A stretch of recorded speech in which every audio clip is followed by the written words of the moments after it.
बारे तुसीं की जानदे हो? ਪਹਿਲਾਂ ਮੈਂ ਸੁਮਿਤੀ BSc ਨੌਨ ਮੈਡੀਕਲ ਦੀ ਸਟੂਡੈਂਟ ST ਕਾਲਜ ਵਿੱਚ ਪੜ੍ਹਦੀ ਹਾਂ। ਅੱਜ ਮੈਂ ਤੁਹਾਨੂੰ ਇਸ ਪ੍ਰੋਜੈਕਟ ਬਾਰੇ ਦੱਸਣਾ ਚਾਹੁੰਦੀ ਹਾਂ।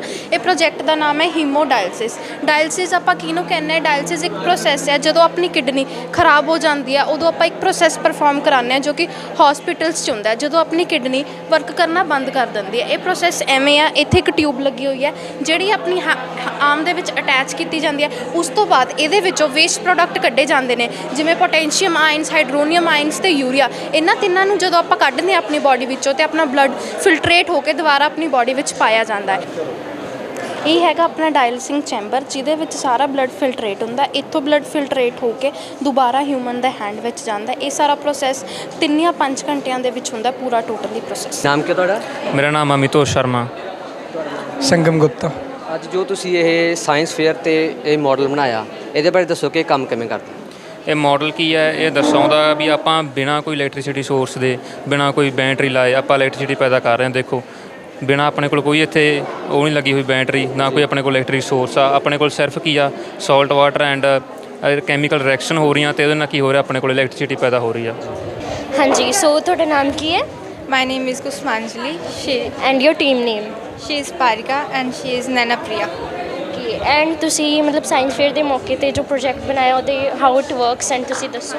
This is an earthquake alarm model, and the main objective of this model is to detect an earthquake and provide an warning so that people can save their lives before a strong earthquake comes. Try ਕਰਕੇ ਦਿਖਾਓਗੇ? First of all, we will on the switch, okay. and when the, let's assume that this table shaking is an earthquake. ਠੀਕ ਹੈ। When this wire will touch the pin, the circuit will get completed and you will see this buzzing noise which will issue the warning. ਤੁਹਾਡਾ ਨਾਮ ਕੀ ਹੈ? ਪੁਸ਼ਕਰ ਸਿੰਘਲਾ। ਤੇ ਤੁਸੀਂ ਇਹ ਜਿਹੜਾ model ਬਣਾਇਆ ਹੈ ਇਹ ਕੀ ਬਣਾਇਆ ਤੁਸੀਂ? ਇਹ ਸਾਊਂਡ ਵੇਵਸ ਜੋ ਟਰੈਵਲ ਹੁੰਦੀਆਂ ਨੇ ਡੇਲੀ ਲਾਈਫ 'ਚ ਉਹ ਸ਼ੋਅ ਕਰਦੇ ਫਾਇਰ ਫਲੇਮਸ ਨਾਲ। ਤੇ ਇਹਦੀ ਡੇਲੀ ਲਾਈਫ ਦੇ ਵਿੱਚ ਵਰਕਿੰਗ ਕੀ ਹੈ? ਜੋ ਮਿਊਜ਼ਿਕ ਆਪਾਂ ਸੁਣਦੇ ਹਾਂ ਉਸ ਜੋ ਸਾਊਂਡ ਨਿਕਲਦੀਆਂ ਨੇ ਉਹ ਕਿਵੇਂ ਟਰੈਵਲ ਹੁੰਦੀਆਂ ਏਅਰ 'ਚ ਉਹ ਸ਼ੋਅ ਕਰਦੇ ਆ।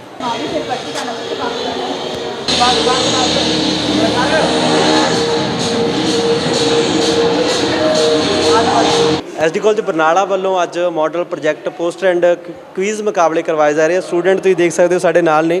ਸੋ ਹਾਂਜੀ ਬੱਚੇ, ਕੀ ਨਾਮ ਹੈ? ਦੇਸ਼ਨਾ ਜੈਨ। ਹਿਮਾਂਸ਼ੀ। ਜੋ ਪ੍ਰੋਜੈਕਟ ਬਣਾਇਆ ਅਸੀਂ ਚਾਹੁੰਦੇ ਹਾਂ ਕਿ ਇੱਕ ਵਾਰੀ ਸਟੂਡੈਂਟ ਨੂੰ ਜਾਣਕਾਰੀ ਜ਼ਰੂਰ ਦਿਓ।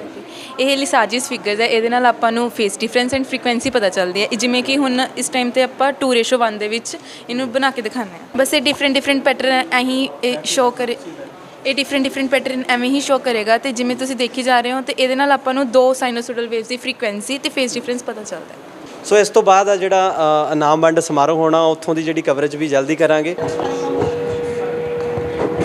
ਸਕੂਲ ਹੈ ਜਿਹੜਾ ਗਵਰਨਮੈਂਟ ਸਕੂਲ ਉੱਥੇ ਬਤੌਰ ਫਿਜ਼ਿਕਸ ਲੈਕਚਰਰ ਜਦੋਂ ਸੇਵਾਵਾਂ ਨਿਭਾਈਆਂ ਨੇ ਅਤੇ ਬਹੁਤ ਮਤਲਬ ਵਧੀਆ ਬ੍ਰਿਲੀਅੰਟ ਬੱਚੇ ਨੇ ਜਿਹੜੇ ਉਹ ਪੈਦਾ ਕੀਤੇ ਆ। ਇੱਕ ਟਾਈਮ ਸੀ ਆਪਣੇ ਪੂਰੇ ਮਾਲਵੇ ਰੀਜਨ ਦੇ ਵਿੱਚ ਜਿਹੜਾ ਪੱਖੋ ਕਲਾਂ ਸਕੂਲ ਸੀ ਉਹ ਜਾਣਿਆ ਜਾਂਦਾ ਸੀਗਾ ਸਾਇੰਸ ਗਰੁੱਪ ਨੇ। ਸਰ ਸੀ, ਸਾਡੇ ਨਾਲ 2 ਟੀਚਰ ਹੋਰ ਸੀਗੀ। ਇਹਨਾਂ ਨੇ ਬਹੁਤ ਮਿਹਨਤ ਕਰਕੇ ਬਹੁਤ ਨਾਮ ਰੋਸ਼ਨ ਕੀਤਾ ਸੀ ਇਲਾਕੇ ਵਿੱਚ ਆਪਣੇ ਸਕੂਲ ਦਾ।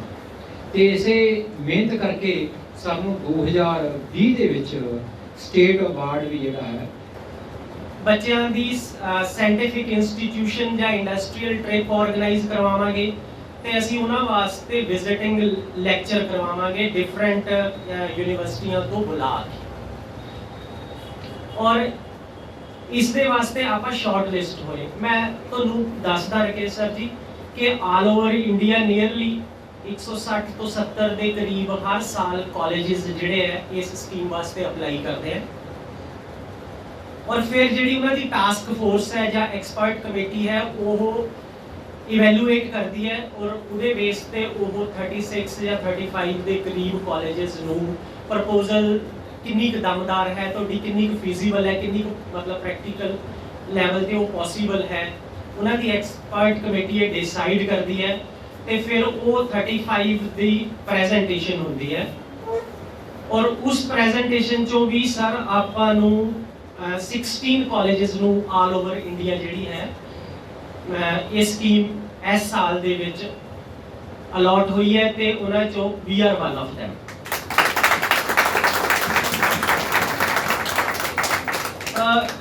ਮੈਂ ਥੋੜਾ ਜਿਹਾ ਤੁਹਾਨੂੰ ਆਈਡੀਆ ਦੇ ਦੇਣਾ ਕਿ ਇਸ ਸਕੀਮ ਨੂੰ ਲਿਆਉਣ ਵਾਸਤੇ ਸਾਡੇ ਜਿਹੜੇ 5 ਡਿਪਾਰਟਮੈਂਟਸ ਹੈ ਉਹਨਾਂ ਨੇ ਕਿਸ ਤਰ੍ਹਾਂ ਦਾ ਕ੍ਰਾਈਟੇਰੀਆ ਫੇਸ ਕੀਤਾ ਜਿਹਦੇ ਕਰਕੇ ਅੱਜ ਆਪਣੇ ਕੋਲ ਇਹ ਫਾਈਨੈਂਸ਼ੀਅਲ ਸਕੀਮ ਆਈ ਹੋਈ ਹੈ।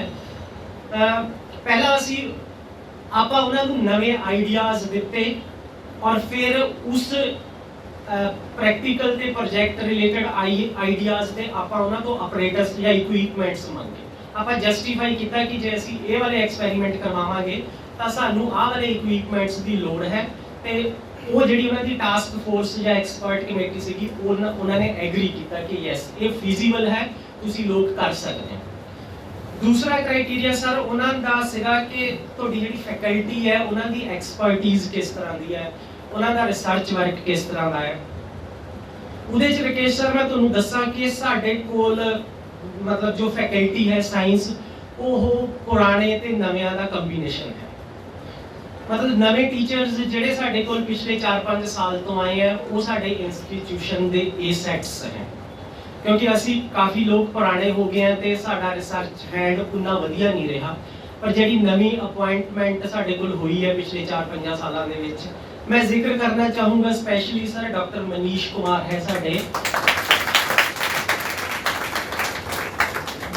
ਬਾਇਓਲੋਜੀ ਡਿਪਾਰਟਮੈਂਟ ਦੇ ਵਿੱਚ, ਮਤਲਬ ਬੋਟਨੀ ਡਿਪਾਰਟਮੈਂਟ ਦੇ ਆ ਵੈਸੇ, ਤੇ ਇਹਨਾਂ ਦੇ sir more than 40 research paper publish ਹੋ ਚੁੱਕੇ हैं ਔਰ ਉਹ ਰਿਸਰਚ ਪੇਪਰ ਸਰ ਐਰੇ ਗੈਰੇ ਜਾਂ ਲੋਅਰ ਕਲਾਸ ਦੇ ਜਰਨਲ ਚ ਨਹੀਂ ਹੈ, ਤੁਸੀਂ ਕੱਢ ਕੇ ਦੇਖ ਲਿਓ ਕਿਤੇ ਵੀ ਡਾਕਟਰ ਮਨੀਸ਼ ਕੁਮਾਰ ਦੇ, ਉਹ ਆਪਣੇ ਆਪ ਬੋਲਣਗੇ। ਸਮੂਹ ਸਟਾਫ ਮੈਂਬਰਸ ਔਰ ਸਭ ਤੋਂ ਵੱਧ ਪਿਆਰੇ ਬੱਚੋ, ਅੱਜ ਬੜੀ ਖੁਸ਼ੀ ਹੋਈ ਕਿ ਆਪਣੇ ਪੁਰਾਣੇ ਕਾਲਜ ਦੇ ਵਿੱਚ ਜਿੱਥੋਂ ਮੈਂ ਪੜ੍ਹ ਕੇ ਗਿਆ, ਉਸੇ ਕਾਲਜ ਦੇ ਵਿੱਚ ਉਸੇ ਲੈਬਸ ਦੇ ਵਿੱਚ ਔਰ ਉਸੇ ਤਰ੍ਹਾਂ ਹੀ ਜਿਵੇਂ ਅੱਜ ਤੁਸੀਂ ਬੈਠੇ ਹੋ, ਅੱਜ ਤੋਂ ਸਮਝੋ 30-32 ਸਾਲ ਪਹਿਲਾਂ ਮੈਂ ਵੀ ਬੈਠਾ ਹੁੰਦਾ ਸੀਗਾ ਇਸੇ ਤਰ੍ਹਾਂ ਹੀ।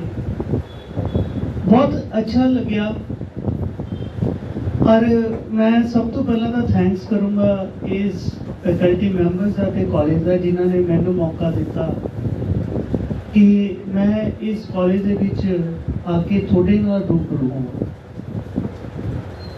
ਤੁਹਾਨੂੰ ਲੱਗਦਾ ਹੋਊਗਾ ਕਿ ਸਰ ਪੰਜਾਬੀ 'ਚ ਬੋਲਦੇ ਨੇ, ਬੋਲਣਾ ਇੰਗਲਿਸ਼ ਵੀ ਸਕਦਾ, ਪਰ ਉਹਨਾਂ ਇੱਕ ਮਤਲਬ ਆਪਣਾਪਨ ਨਹੀਂ ਰਹਿੰਦਾ ਜਦੋਂ ਆਪਾਂ ਇੰਗਲਿਸ਼ ਦੇ ਵਿੱਚ ਬੋਲਦੇ ਹਾਂ। ਤਾਂ ਆਪਣੇਪਨ ਦੇ ਵਿੱਚ ਉਦੋਂ ਲੱਗਦਾ ਜਦੋਂ ਆਪਾਂ ਆਪਣੀ ਲੈਂਗੁਏਜ ਦੇ ਵਿੱਚ ਜਿਹੜਾ ਹੈਗਾ ਇੱਕ ਦੂਜੇ ਨਾਲ ਗੱਲ ਕਰੀਏ। ਭਾਵੇਂ ਅੱਜ ਮੈਨੂੰ ਜਿਹੜਾ ਹੈ ਐਜ਼ ਏ ਸਪੀਕਰ ਇੱਥੇ ਕਾਲ ਕੀਤਾ ਗਿਆ, ਪਰ ਮੈਂ ਬੋਲਣ ਤੋਂ ਜ਼ਿਆਦਾ ਤੁਹਾਡੇ ਨਾਲ ਇੰਟਰੈਕਟ ਕਰਨਾ ਚਾਹੁੰਦਾ, ਕਿਉਂਕਿ ਇਹ ਜਿਹੜਾ ਸਮਾਂ ਹੈ ਅੱਜ ਇਲੈਕਟ੍ਰੋਨਿਕ ਆਪਾਂ ਕਹਿੰਦੇ ਯੁੱਗ ਹੈ ਸਾਡਾ।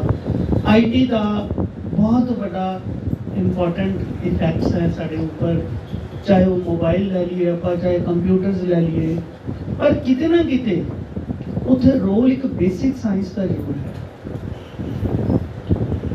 ਆਮ ਅਸੀਂ ਕੀ ਕਰ ਦਿੰਦੇ ਹਾਂ, +2 ਕੀਤੀ ਤੇ ਚਲੋ ਵੀ ਕਿਹੜੇ ਇੰਜੀਨੀਅਰਿੰਗ ਕਾਲਜ 'ਚ ਜਾਣਾ ਹੈ, ਕਿਹੜੇ ਮੈਡੀਕਲ ਕਾਲਜ 'ਚ ਜਾਣਾ ਹੈ, ਪਰ ਇੱਕ ਚੀਜ਼ ਜਿੱਥੇ ਅਸੀਂ ਲੈਕ ਕਰ ਰਹੇ ਹਾਂ ਉਹ ਹੈ ਕਿ ਅਸੀਂ ਬੱਚਿਆਂ ਨੂੰ ਬੇਸਿਕ ਸਾਇੰਸ ਦੇ ਵਿੱਚ ਨਹੀਂ ਲੈ ਕੇ ਜਾ ਰਹੇ। ਕੋਈ ਕਦੀ ਨਹੀਂ ਪੁੱਛਦਾ ਕਿ ਵੀ ਤੂੰ BSc ਕਰਨੀ। ਮੈਂ ਬੱਚੋ ਰਿਐਲਿਟੀ ਦੇ ਵਿੱਚ ਤੁਹਾਨੂੰ ਇੱਕ ਗੱਲ ਦੱਸ ਰਿਹਾ ਕਿ ਭਾਵੇਂ ਅਸੀਂ IT ਦੇ ਵਿੱਚ ਕਿੰਨਾ ਮਰਜ਼ੀ ਅੱਗੇ ਵਧੀਏ, ਪਰ ਜਿਹੜਾ ਰੋਲ ਬੇਸਿਕ ਸਾਇੰਸ ਦਾ ਨਾ, ਇਹਨੂੰ ਕੋਈ ਭੁਲਾ ਨਹੀਂ ਸਕਦਾ ਔਰ ਇਸ ਨੂੰ ਕੋਈ ਝੁਠਲਾ ਨਹੀਂ ਸਕਦਾ।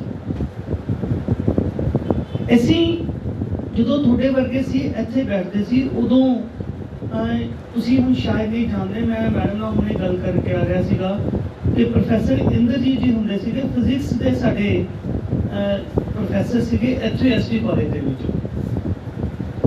ਔਰ ਉਹਨਾਂ ਨੇ ਚਲੋ ਉਸ ਟਾਈਮ ਦੇ ਨੰਬਰਾਂ ਦੇ ਹਿਸਾਬ ਨਾਲ ਥੋੜ੍ਹਾ ਜਿਹਾ ਅਸੀਂ ਵੀ ਮਤਲਬ ਉੱਪਰਲੀ ਰੇਂਜ ਦੇ ਵਿੱਚ ਆਉਂਦੇ ਸੀਗੇ ਤੇ ਬੜਾ ਉਹਨਾਂ ਨੇ ਪ੍ਰੈਕਟੀਕਲ ਵਰਕ ਕਰਾਉਣਾ। ਔਰ ਸਾਡਾ ਵੀ ਕੀ ਇੰਟਰਸਟ ਹੁੰਦਾ ਸੀ ਵੀ ਜਦੋਂ ਸਵੇਰੇ ਇੱਕ ਵਾਰੀ ਆ ਕੇ ਲੈਬ ਦੇ ਵਿੱਚ ਵੜ ਗਏ ਤਾਂ ਫਿਰ ਸਰ ਕਹਿੰਦੇ ਹੁੰਦੇ ਸੀ ਹੁਣ ਚੱਲੀਏ ਆਪਾਂ, ਬਹੁਤ ਟਾਈਮ ਹੋ ਗਿਆ, ਆਪਾਂ ਪ੍ਰੈਕਟੀਕਲ ਕੱਲ ਨੂੰ ਫੇਰ ਕਰ ਲਾਂਗੇ। ਮਤਲਬ ਗੱਲ ਇੱਕੋ ਹੀ ਹੈ ਮੇਰੀ ਕਹਿਣ ਦਾ ਜਿਹੜਾ ਹੈ ਕਿ ਬੱਚੋ ਆਪਣੇ ਆਪ ਨੂੰ ਸਿਰਫ ਉੱਪਰ ਦੀ ਨਾ ਲਗਾਓ ਸਬਜੈਕਟ ਤੇ, ਐਕਚੁਅਲੀ ਗੇਨ ਕਰੋ ਕੁਛ ਨਾ ਕੁਛ। ਅੱਜ ਜੇ ਸਾਡੇ ਕੋਲ ਬੱਚੇ ਆਉਂਦੇ ਨੇ, ਮੈਂ ਸਰ ਨਾਲ ਵੀ ਹੁਣੀ ਗੱਲ ਕਰ ਰਿਹਾ ਸੀਗਾ ਕਿ ਬੱਚਿਆਂ ਨੂੰ ਕਹਿਣ ਦੇ ਵਿੱਚ BSc ਹੈਗੇ ਨੇ,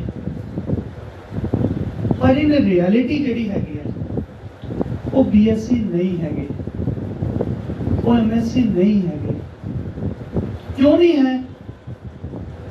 ਕਿਉਂਕਿ ਅਸੀਂ ਸਿਰਫ ਉੱਪਰੋਂ ਪੜ੍ਹ ਕੇ ਬਸ ਵੀ ਨੰਬਰ ਹੋਣ, ਅਸੀਂ ਸਬਜੈਕਟ ਦੀ ਡੀਪਨੈਸ ਦੇ ਵਿੱਚ ਜਿਹੜਾ ਹੈਗਾ ਉਹ ਨਹੀਂ ਜਾ ਰਹੇ। ਛੋਟੀ ਜਿਹੀ ਗੱਲ ਕਰਦੇ ਆਪਾਂ ਡਾਇਓਡ ਦੀ ਗੱਲ ਕੀਤੀ ਹੈ ਜੀ। ਇੱਕ ਬੱਚੇ ਨੇ ਟੌਪਿਕ ਬਣਾਇਆ ਸੀ, ਰੈਕਟੀਫਾਇਰ ਬਣਾਇਆ ਸੀਗਾ, ਉੱਤੇ ਉਹਦੇ 'ਚ ਡਾਇਓਡ ਲੱਗਿਆ ਹੋਇਆ। ਜਿਹਨੂੰ ਮਰਜ਼ੀ ਪੁੱਛ ਲਓ ਡਾਇਓਡ ਹੈਗਾ, ਉਹ ਕਹੂਗਾ ਹਾਂਜੀ ਡਾਇਓਡ ਹੁੰਦਾ ਹੈ। ਉਹਦਾ ਸੈਲੂਟ ਹੈ ਸਰ ਨੂੰ ਵੀ। ਰਿਸਰਚ ਕਰਨਾ ਬਹੁਤ ਵੱਡਾ ਕੰਮ ਹੈ। ਕਹਿਣ ਨੂੰ ਆਪਾਂ ਕਹਿੰਦੇ ਰਿਸਰਚ ਪਬਲਿਸ਼ ਹੋ ਗਈ, ਪੇਪਰ ਪਬਲਿਸ਼ ਹੋ ਗਏ, ਔਰ ਉਹਦੇ 'ਚ ਬੰਦੇ ਦੀ ਜ਼ਿੰਦਗੀ ਲੱਗੀ ਹੋਈ ਹੁੰਦੀ ਹੈ। ਸਰ ਨੇ ਅਗਰ ਇੰਨਾ ਕੰਮ ਕੀਤਾ ਤਾਂ ਮੈਂ ਤੁਹਾਨੂੰ ਇੱਕ ਗੱਲ ਕਹੂੰ ਕਿ ਇਸ ਤਰ੍ਹਾਂ ਦੇ ਸਰ ਦਾ ਬੈਨੀਫਿਟ ਉਠਾਈਦਾ ਹਾਂ। ਮੈਂ ਨਾ ਤੁਹਾਨੂੰ ਆਪਣੀ ਇੱਕ ਛੋਟੀ ਜਿਹੀ ਗੱਲ ਸੁਣਾਉਣਾ। ਮੈਂ ਬਠਿੰਡੇ +1 ਦੇ ਵਿੱਚ ਪੜ੍ਹਦਾ ਸੀਗਾ, ਜਦੋਂ ਬਠਿੰਡਾ ਗਵਰਨਮੈਂਟ ਕਾਲਜ ਤੋਂ ਮੈਂ +1 ਕੀਤੀ ਹੈ। ਹੁਣ ਕਿਉਂਕਿ ਆਪਾਂ ਸਾਰੇ ਸਾਇੰਸ ਸਟੂਡੈਂਟ ਹੈਗੇ ਹਾਂ, ਹਾਰਸ ਐਂਡ ਕਾਰਡ ਪ੍ਰੋਬਲਮ ਸਾਰਿਆਂ ਨੇ ਪੜ੍ਹੀ ਹੋਈ ਹੈ, ਪੜ੍ਹੀ ਹੈ। +1 ਦੇ ਵਿੱਚ ਆਉਂਦੀ ਸੀ ਹਾਰਸ ਐਂਡ ਕਾਰਡ ਪ੍ਰੋਬਲਮ। ਉੱਥੇ ਮੇਰੇ ਟੀਚਰ ਸੀਗੇ, ਹੁਣ ਤਾਂ ਚਲੋ ਇਸ ਦੁਨੀਆ 'ਚ ਨਹੀਂ, CI ਡੇਵਿਡ ਸਰ ਸੀਗੇ ਸਾਡੇ, ਮਤਲਬ ਉਹਨਾਂ ਨੇ ਸਾਨੂੰ। ਔਰ ਮੈਂ ਤੁਹਾਡਾ ਦਿਲੋਂ ਧੰਨਵਾਦ ਕਰਦੀ ਹਾਂ, ਕਿਉਂਕਿ ਮੈਨੂੰ ਯਾਦ ਹੈ ਕਿ ਜਿਸ ਦਿਨ ਅਸੀਂ ਇੱਕ ਐਲਮਨਾਈ ਮੀਟ ਦੇ ਆਯੋਜਨ ਦੇ ਵਿੱਚ ਮਿਲੇ ਸੀ, ਉਸ ਦਿਨ ਵੀ ਤੁਸੀਂ ਇਸ ਕਾਲਜ ਦੇ ਨਾਲ ਜੁੜੀਆਂ ਹੋਈਆਂ ਕੁਝ ਆਪਣੀਆਂ ਪੁਰਾਣੀਆਂ ਯਾਦਾਂ ਸਾਂਝੀਆਂ ਕੀਤੀਆਂ ਸੀ। ਉਸ ਦਿਨ ਵੀ ਦਿਲ ਦੇ ਵਿੱਚ ਇੱਕ ਇਹ ਰੀਤ ਸੀਗੀ ਕਿ ਕੋਈ ਨਾ ਕੋਈ ਇਸ ਤਰ੍ਹਾਂ ਦੇ ਆਯੋਜਨ, ਕੋਈ ਸਮਾਗਮ ਹੁੰਦੇ ਰਹਿਣ ਜਾਂ ਅਸੀਂ ਆਯੋਜਿਤ ਕਰੀਏ ਜਿਹਦੇ ਵਿੱਚ ਇਸ ਕਾਲਜ ਦੇ ਉਹਨਾਂ ਪੁਰਾਣੇ ਵਿਦਿਆਰਥੀਆਂ ਨਾਲ ਅੱਜ ਦੇ ਸਾਡੇ ਜਿਹੜੇ ਮੌਜੂਦਾ ਵਿਦਿਆਰਥੀ ਨੇ ਉਹਨਾਂ ਨੂੰ ਅਸੀਂ ਰੂਬਰੂ ਕਰਵਾ ਸਕੀਏ ਤੇ ਤੁਸੀਂ ਆਪਣੀ ਇਸ ਸਕਸੈਸ ਸਟੋਰੀ ਨੂੰ ਸਾਡੇ ਬੱਚਿਆਂ ਨਾਲ ਸਾਂਝੀ ਕਰ ਸਕੋ। ਸੋ ਪਰਮਾਤਮਾ ਦੀ ਕਿਰਪਾ ਨਾਲ ਉਹ ਦਿਨ ਜਲਦੀ ਆਇਆ ਤੇ ਅੱਜ ਤੁਸੀਂ ਸਾਡੇ ਵਿਚਕਾਰ ਆ ਕੇ ਜਿਸ ਤਰ੍ਹਾਂ ਨਾਲ ਇਹਨਾਂ ਬੱਚਿਆਂ ਦੇ ਨਾਲ ਆਪਣੀ ਮਨ ਦੀਆਂ ਗੱਲਾਂ ਸਾਂਝੀਆਂ ਕੀਤੀਆਂ, ਇਹਨਾਂ ਬੱਚਿਆਂ ਨੂੰ ਇੱਕ ਪਥ ਪ੍ਰਦਰਸ਼ਕ ਦੇ ਤੌਰ ਤੇ ਸਕਸੈਸ ਦੇ ਜੋ ਟਿਪਸ ਦਿੱਤੇ, ਉਹ ਟਿਪਸ ਵਾਕਈ ਦਿਲ 'ਚ ਉਤਰ ਜਾਣ ਵਾਲੇ। ਤੇ ਮੈਨੂੰ ਪੂਰੀ ਆਸ ਹੈ ਕਿ ਬੱਚਿਓ ਤੁਸੀਂ ਉਹਨਾਂ ਟਿਪਸ ਨੂੰ ਆਪਣੇ ਲੜ ਬੰਨਿਆ ਹੋਏਗਾ, ਉਹਨਾਂ ਨੂੰ ਆਪਣੀ ਜ਼ਿੰਦਗੀ ਦੇ ਵਿੱਚ ਉਤਾਰਨ ਲਈ ਤੁਸੀਂ ਅੱਜ ਇਹ ਸੰਕਲਪ ਜ਼ਰੂਰ ਲਿਆ ਹੋਣਾ ਹੈ। ਤੇ ਮੇਰੀ ਇੱਕੋ ਹੀ ਤੁਹਾਡੇ ਨਾਲ ਮੇਰਾ ਅਹਿਦ ਹੈ ਕਿ ਇਹੋ ਜਿਹੀਆਂ ਸ਼ਖਸੀਅਤਾਂ ਨੂੰ ਅਸੀਂ, ਸਾਡੀ ਕੋਸ਼ਿਸ਼ ਰਹੇਗੀ ਕਿ ਅਸੀਂ ਲਗਾਤਾਰ ਤੁਹਾਡੇ ਵਿਚਕਾਰ ਲਿਆਉਂਦੇ ਰਹੀਏ ਤੇ ਤੁਹਾਡੇ ਜ਼ਿੰਦਗੀ ਦੇ ਵਿੱਚ ਕਾਮਯਾਬੀ ਲਈ, ਜ਼ਿੰਦਗੀ ਦੀ ਸਕਸੈਸ ਲਈ, ਜ਼ਿੰਦਗੀ ਦੇ ਵਿੱਚ ਕਿਸੇ ਹੋਰ ਇਹੋ ਜਿਹੇ ਵੱਡੇ ਉੱਚੇ ਮੁਕਾਮ ਤੇ ਪਹੁੰਚਣ ਲਈ ਉਹ ਆਪਣੀਆਂ ਜਿਹੜੀ ਐਕਸਪੀਰੀਐਂਸਿਸ ਨੇ, ਉਹ ਆਪਣੇ ਜਿਹੜੇ ਤਜਰਬੇ ਨੇ, ਉਹ ਸਾਡੇ ਵਿਦਿਆਰਥੀਆਂ ਨਾਲ ਸਾਂਝੇ ਕਰਦੇ ਰਹਿਣ। ਵੱਡੇ ਸਾਰਿਆਂ ਨੂੰ, ਸਾਰੀ ਫੈਕਲਟੀ ਨੂੰ, ਸਾਰੇ ਸਟੂਡੈਂਟਸ ਨੂੰ, ਸਾਰਿਆਂ ਨੂੰ ਮੁਬਾਰਕਬਾਦ ਕਰਦੀ ਹਾਂ ਵੀ ਤੁਸੀਂ ਇਹਨਾਂ ਸੋਹਣਾ ਸਾਇੰਸ ਫੇਅਰ ਜਿਹੜਾ ਹੈ ਉਹ ਆਰਗੇਨਾਈਜ਼ ਕੀਤਾ। ਤੇ ਸਾਡੇ ਚੀਫ ਗੈਸਟ ਵੀ ਸਾਡੇ ਐਲੂਮਨੀ ਹੈ ਤੇ ਸਾਨੂੰ ਬਹੁਤ ਖੁਸ਼ੀ ਹੈ ਵੀ ਉਹਨਾਂ ਨੇ ਤੁਹਾਨੂੰ ਇੰਨੀ ਮੋਟੀਵੇਸ਼ਨਲ ਜਿਹੜੇ ਵਰਡਸ ਹੈ ਉਹ ਤੁਹਾਨੂੰ ਕਹੇ ਤੇ ਬੱਚੇ ਉਹਨਾਂ ਨੇ ਬਿਲਕੁਲ ਠੀਕ ਕਿਹਾ ਵੀ ਹਾਰਡ ਵਰਕ ਦੇ ਨਾਲ ਹੀ ਅਸੀਂ ਅੱਗੇ ਵਧ ਸਕਦੇ ਹਾਂ। ਠੀਕ ਹੈ, ਤੇ ਆਪਣੇ ਟੀਚਰਸ ਦੇ ਪਿੱਛੇ ਜਿੱਦਾਂ ਉਹਨਾਂ ਨੇ ਕਿਹਾ ਵੀ ਕਨਸੈਪਟ ਕਲੀਅਰੈਂਸ ਦੇ ਲਈ ਲੱਗੇ ਰਹੋ। ਤੁਹਾਡੇ ਟੀਚਰਸ ਜਿਹੜੇ ਹੈ ਉਹ ਕਦੇ ਵੀ ਤੁਹਾਨੂੰ ਨਾ ਨਹੀਂ ਕਰਦੇ ਹੈ। ਸੋ ਬਹੁਤਾ ਟਾਈਮ ਨਹੀਂ ਲਾਉਂਗੀ ਬਿਕੋਜ਼ ਤੁਹਾਨੂੰ ਬਹੁਤ ਐਕਸਾਈਟਮੈਂਟ ਹੋਏਗੀ। तो ਅੱਜ जो है ਅਸੀਂ 2 ਇਵੈਂਟਸ ਦੀ ਜਿਹੜੀ ਹੈ ਮੈਂ ਤੇ ਰਿਤੂ ਮੈਮ ਨੇ ਅਸੀਂ ਦੋਨਾਂ ਨੇ ਇਹਦੀ ਜਜਮੈਂਟ ਕੀਤੀ ਹੈ ਤੇ ਸਾਰੇ ਬੱਚੇ ਹੀ ਪਹਿਲਾਂ ਆਪਣੇ ਲਈ ਤਾਲੀਆਂ ਵਜਾ ਲਓ। ਬੱਚੇ ਸਾਰਿਆਂ ਨੇ ਬਹੁਤ ਸੋਹਣੇ सारे बच्चों ने ही बहुत सोहने मॉडल्स बनाए, बहुत अच्छी तरह एक्सप्लेन किया ते सारिਆਂ ने ही बहुत सोहने पोस्टर्स बनाए सीगे ते ਸਾਡੇ ਲਈ ਵੀ in fact it was a very difficult task ਕਿ ਅਸੀਂ ਉਹਦੇ ਵਿੱਚੋਂ ਫਰਸਟ ਸੈਕਿੰਡ ਥਰਡ ਕੱਢੀਏ। ਸੋ ਬੇਟਾ ਅਸੀਂ ਜਿਹੜੇ ਮਾਰਕਸ ਦਿੱਤੇ ਹੈ ਉਹ ਤੁਹਾਡੇ ਇਸੇ ਬੇਸਿਸ ਤੇ ਹੈ ਕਿ ਤੁਸੀਂ ਮਾਡਲ ਕਿੱਦਾਂ ਦਾ ਬਣਾਇਆ।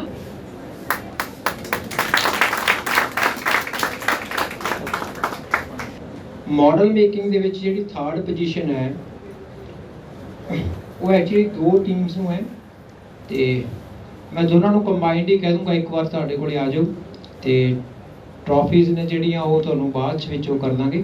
ਤੇ ਦੋ ਟੀਮਸ ਨੇ team number 10 and team number 26 ਸਨੇਕ ਕਮਲ ਹਰਤੋਸ਼।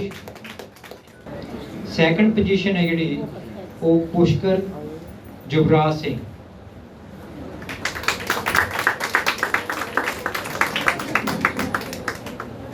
इधर आ जाओ, टीचर आ जाओ। मैम अगेन आ जाओ थोड़ा।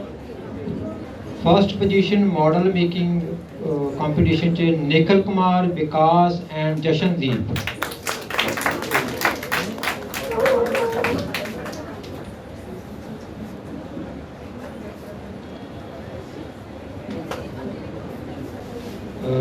ਜਿਹੜਾ पोस्टर मेकिंग कंपटीशन है ਉਹਦੇ ਵਿੱਚ ਜਿਹੜੀ थर्ड पोजीशन है वो इंद्रपाल कौर दी है।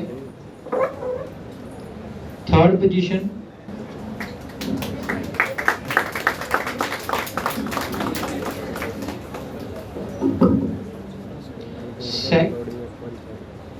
सेकंड पोजीशन हरमनप्रीत कौर है।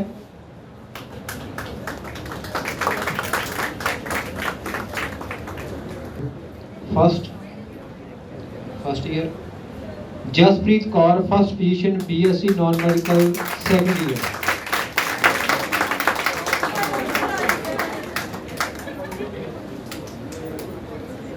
जसप्रीत कौर।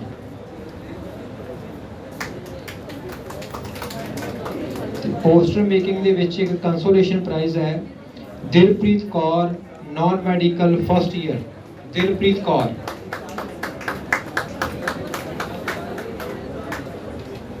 कंसोलेशन अलग ਅਸੀਂ ਇੱਕ ਨਾ ਕੰਸੋਲੇਸ਼ਨ ਪ੍ਰਾਈਜ਼ ਦੇਣ ਜਾ ਰਹੇ ਹਾਂ ਜਿਹੜੇ ਕੱਲ ਕੁਇਜ਼ ਦੇ ਵਿੱਚ ਕੁਝ ਬੱਚਿਆਂ ਨੇ ਸਾਡੀ ਹੈਲਪ ਕੀਤੀ ਸੀ ਸਕੋਰ ਲਈ ਤੇ ਉਸ ਮਾਈਕ ਲਈ ਉਹ ਬੱਚਿਆਂ ਨੂੰ ਦੇਣ ਜਾ ਰਹੇ ਹਾਂ। Rajni and Esha score board ਦਾ ਇਹਨਾਂ ਨੇ ਹੈਲਪ ਕੀਤੀ ਸੀ ਉਹ ਵੀ ਪਹੁੰਚ ਜਾਣ ਸਾਡੇ ਕੋਲ ਨੇ ਬੱਚੇ।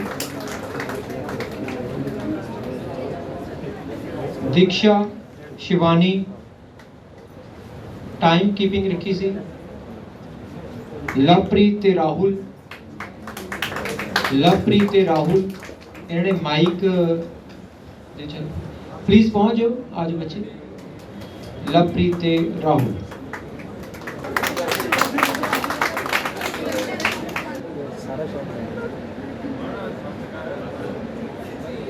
And your benign presence itself is a great honor for us. We are also grateful to our worthy management and our respected principal ma'am who always encourages us to take such initiatives that are beneficial for our students as well as for us being teachers.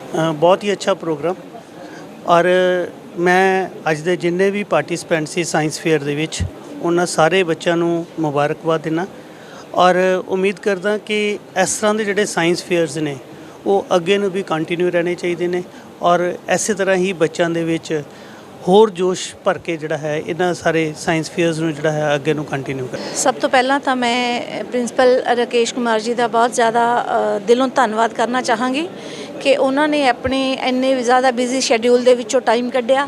ਬੱਚਿਆਂ ਦੀ maximum ਸ਼ਮੂਲੀਅਤ ਜਿਹੜੀ ਹੈ ਉਹ ਇਸ ਚੀਜ਼ ਦੀ ਗਵਾਹ ਹੈ ਕਿ ਬੱਚੇ ਇਸ ਤਰ੍ਹਾਂ ਦੀਆਂ ਐਕਟੀਵਿਟੀਜ਼ ਦੇ ਵਿੱਚ ਜਦੋਂ ਪਾਰਟਿਸਿਪੇਟ ਕਰਦੇ ਨੇ ਨਾ ਤਾਂ ਸਿਰਫ ਉਹਨਾਂ ਦਾ ਜਿਹੜਾ ਰੂਟੀਨ ਦਾ ਸਿਲੇਬਸ ਦੀ ਮੋਨੋਟਨੀ ਉਹ ਟੁੱਟਦੀ ਹੈ ਬਲਕਿ ਉਹ ਬਹੁਤ ਕੁਝ ਨਵਾਂ ਉਹਨਾਂ ਨੂੰ ਸਿੱਖਣ ਲਈ ਤੇ ਬਹੁਤ ਕੁਝ ਪ੍ਰੈਕਟੀਕਲ ਅਪਰੋਚ ਜਿਹੜੀ ਹੈ ਸਬਜੈਕਟ ਦੀ ਪ੍ਰੈਕਟੀਕਲ ਇੰਪਲੀਕੇਸ਼ਨ ਜਿਹੜੀ ਹੈ ਉਹ ਚੀਜ਼ ਉਹਨਾਂ ਨੂੰ ਦੇਖਣ ਲਈ ਮਿਲਦੀ ਹੈ ਤੇ ਉਸ ਚੀਜ਼ ਦੇ ਪ੍ਰਤੀ ਸਬਜੈਕਟ ਦੇ ਪ੍ਰਤੀ ਉਹਨਾਂ ਦਾ ਜਿਹੜਾ ਝੁਕਾਅ ਹੈ ਉਹ ਚੀਜ਼ ਵੀ ਪਤਾ ਲੱਗਦੀ ਹੈ।